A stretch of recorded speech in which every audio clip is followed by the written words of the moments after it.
Now, if you love gifting sweet treats as I do, this project is going to be brilliant for you. It's a nice simple box, so we're going to learn the basic box lid and box base technique, but also how to measure a perfect aperture for your lid so you can show off whatever is inside, okay?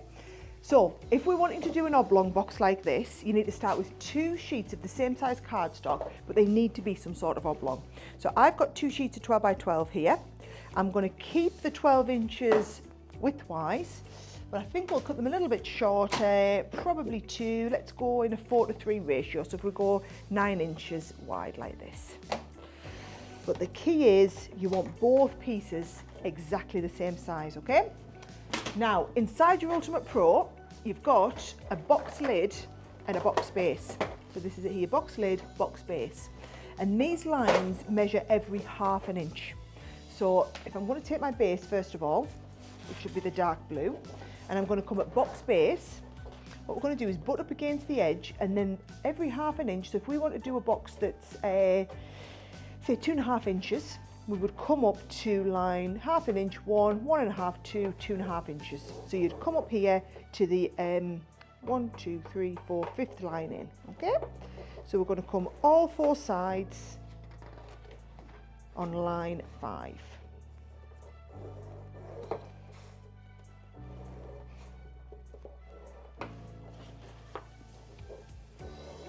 Now, do you notice when my cardstock is too long for the board, what I'm doing is I'm starting further down, finding my line 5.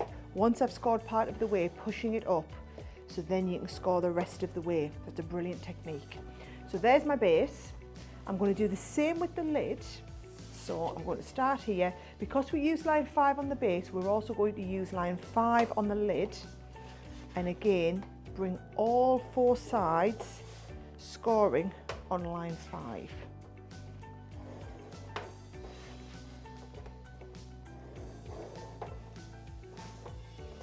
Now, when you want to do the aperture, you're going to use your scoring tool as an opportunity to do your measurements.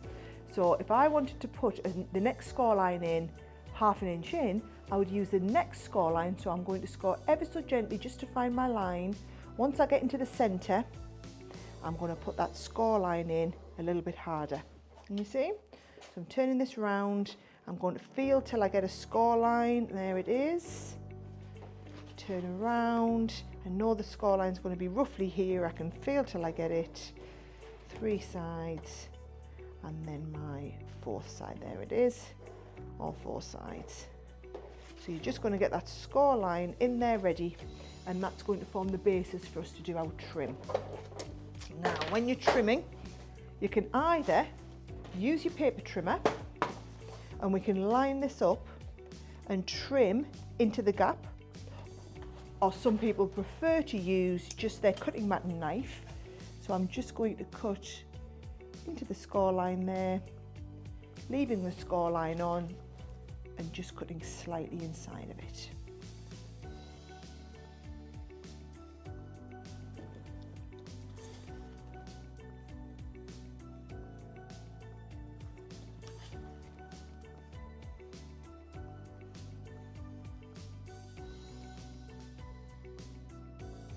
Then I'm just going to cut myself a piece of acetate, which I know will be big enough to fit in there.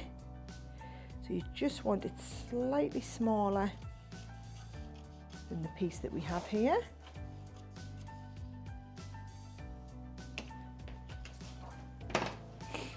And I'm going to use my tape just to adhere that .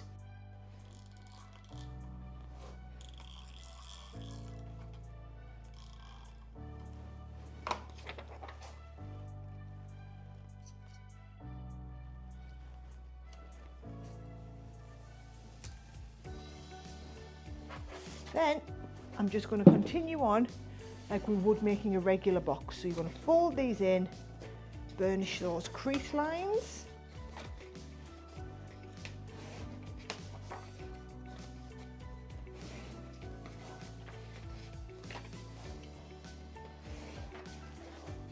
Notice I'm always folding away from the crease. So I made the crease line on top of the cardstock, and then I'm folding away from it.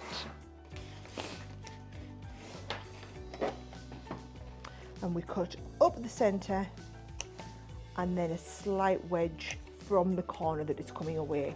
So you always want to do this, cut right up the centre of the score line and then cut your little notch from the right hand side. So you're always cutting up the centre of the score line and then cutting the little notch from the right hand side.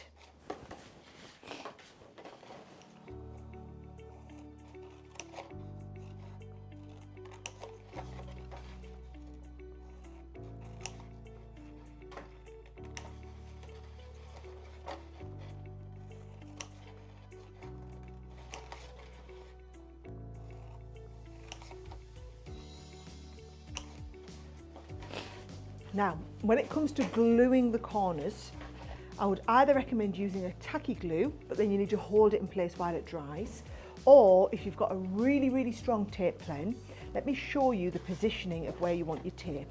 So you want to come along the edge like this and a little bit into the corner, and then I always take plenty around the outside. And then when we fold this together, we're going underneath and you're lining that up to get that corner perfectly. So pop the tape on all four sides first of all, so we're coming down by the crease line, outside and right around.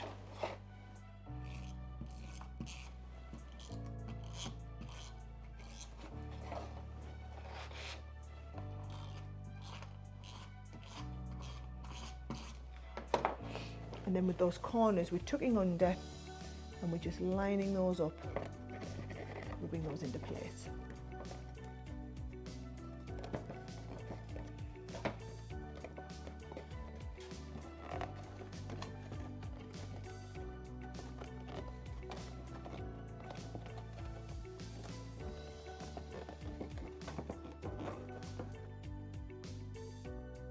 And you'll find that base will be exactly the right size so that the lid fits over the top and you've got a nice snug fitting box, but where you've got that lovely little aperture to see what's inside.